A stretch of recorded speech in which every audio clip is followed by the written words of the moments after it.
26 नवंबर 2008, वह रात जिसने मुंबई को हमेशा के लिए बदल दिया।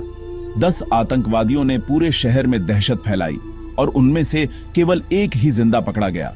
उसका नाम मोहम्मद अजमल आमिर कसाब। लेकिन उसे पकड़े जाने के बाद क्या हुआ? मुंबई पुलिस ने भारत के अब तक के सबसे खतरनाक आतंकवादियों में से एक से कैसे पूछताछ की? द हिस्टोरियंस लेंस में आपका स्वागत है। आज हम कसाब से पूछताछ की अंदरूनी कहानी पर बात करेंगे, उसकी स्ट्रैटेजी, उसकी सफलताएं और जो राज सामने आए। कसाब को लगभग आधी रात के बाद 27 नवंबर को गिरगांव चौपाटी के पास पकड़ा गया था। घायल लेकिन जिंदा उसे भारी सुरक्षा के बीच नायर हॉस्पिटल ले जाया गया। औपचारिक पूछताछ शुरू होने से पहले ही कसाब के व्यवहार ने अधिकारियों को चौंका दिया।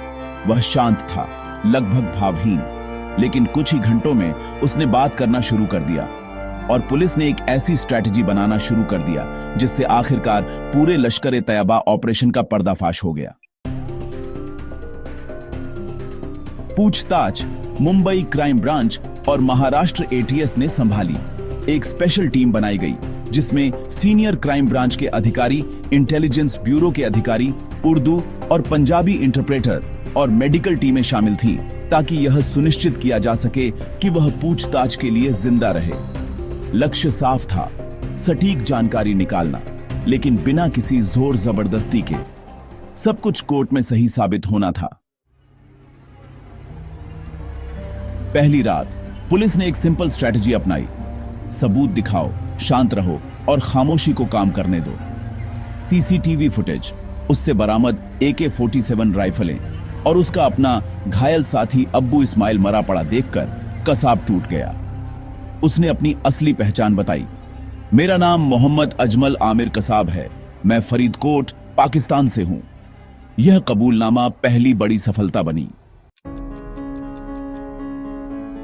कसाब से जोर जबरदस्ती से पूछताछ नहीं की गई। इसके बजाय पुलिस ने साइकोलॉजिकल प्रेशर का इस्तेमाल किया। उन्होंने जो तकनीकें इस्तेमाल की उनमें एक गुड कॉप अप्रोच शामिल थी, जहां अधिकारियों ने उससे एक भटके हुए नौजवान की तरह बात की, न कि एक आतंकवादी की तरह। उसे आइसोलेशन में रखा गया था, अपने हैंडलर या बाहरी दुनिया से कोई कांटेक्ट नहीं था।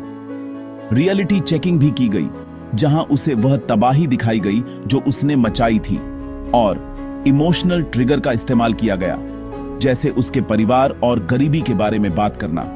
धीरे धीरे कसाब ने सब कुछ बताना शुरू कर दिया, अपनी भर्ती के बारे में, पाकिस्तान में अपनी ट्रेनिंग के बारे में और हमलों के पीछे के मास्टरमाइंड्स के बारे में। कसाब ने पूरे ऑपरेशन को डिटेल में बताया।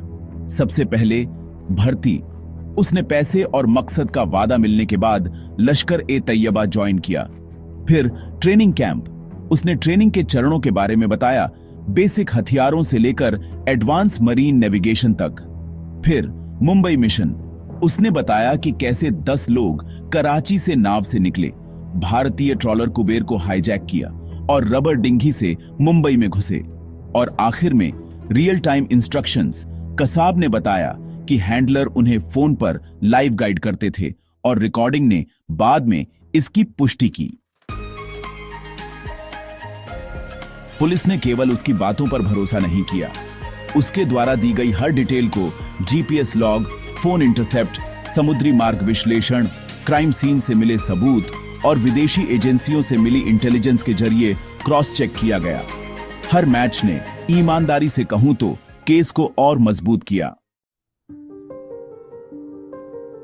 कबूलनामे को कानूनी तौर पर मान्य बनाने के लिए कसाब को एक मजिस्ट्रेट के सामने पेश किया गया। यहां उसने स्वेच्छा से एक वीडियो रिकॉर्डेड कबूलनामा दिया, एक अहम सबूत जिसने किसी भी जोर जबरदस्ती के संदेह को दूर कर दिया। इस वीडियो ने बाद में अदालतों में भारत और अंतर्राष्ट्रीय स्तर पर एक बड़ी भूमिका निभाई। कसाब के बयानों के ग्लोबल नतीजे हुए।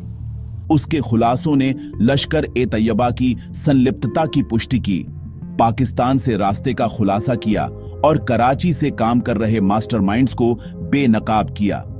FBI सहित विदेशी एजेंसियों ने बाद में उसके द्वारा दी गई कई डिटेल्स को वेरीफाई किया। पूछताछ के सबूतों के आधार पर चार्जशीट 11,000 से ज्यादा पन्नों की थी। कसाब पर भारत के खिलाफ युद्ध छेड़ने, हत्या, आतंकवाद और साजिश का आरोप लगाया गया था। उसे 2010 में दोषी पाया गया और उसकी सजा 2012 में पूरी की गई। कसाब की पूछताछ भारत के इतिहास में सबसे अहम जांचों में से एक बनी हुई है। इसने न केवल केस को सुलझाया बल्कि इसके पीछे के पूरे नेटवर्क का भी पर्दाफाश किया।